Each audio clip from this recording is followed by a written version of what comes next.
hit y'all with a bacon video in a while, but I got y'all.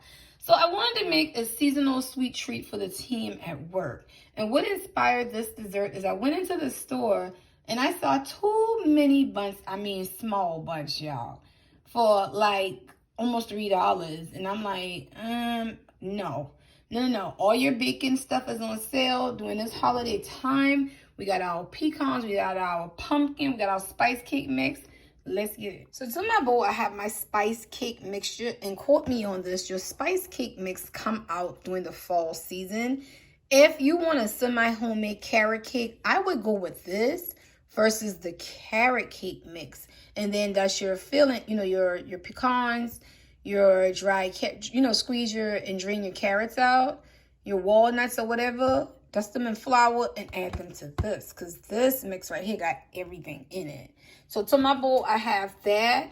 I have 4 eggs that we're going to put in and a cup of, I have heavy whipping cream over there. So to my bowl, that's the 1 cup. Instead of the water, I did a whole cup of heavy whipping cream, 4 eggs, because you want your cake mix moist. You want it, bakery quality, and instead of a ½ cup of oil, right? So instead of butter, I don't need butter for this particular cake because I have moisture for some maple butter I'm going to put in, and then I have extra moisture to the cake because that's some pumpkin puree. So to the bowl, we're going to add a 1/4 cup of pumpkin puree. So we're going to sprinkle in just a little bit of pumpkin pie spice and about 2 teaspoons of vanilla bean paste.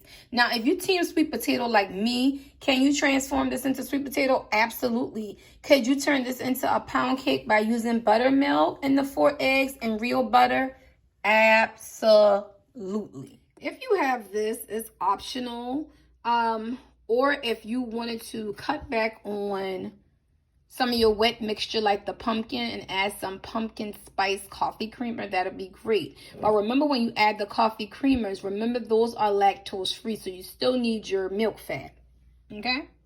So with my maple butter, y'all, because this is the extra sweetness, I just went in with 1 spoonful of this, and you don't have to overdo it in your batter because I'm putting this in my glaze that's going to glaze the top of the mini bunts. So my honey roasted pecans, I just put in this bag and crushed them up with some flour. Remember, any nuts, berries, anything of texture in your cake, you want to dust with flour so it adheres to the mix.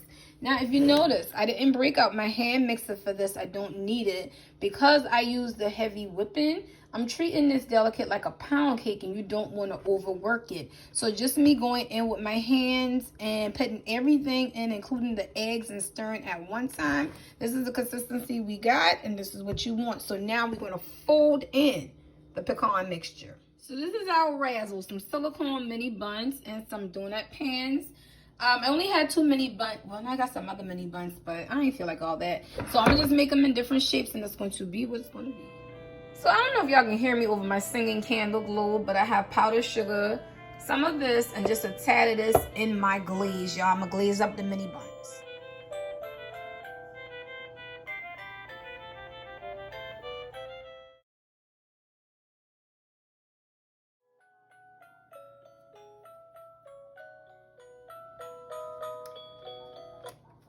So I turned the singing globe off, pumpkin pecan waffle candles on.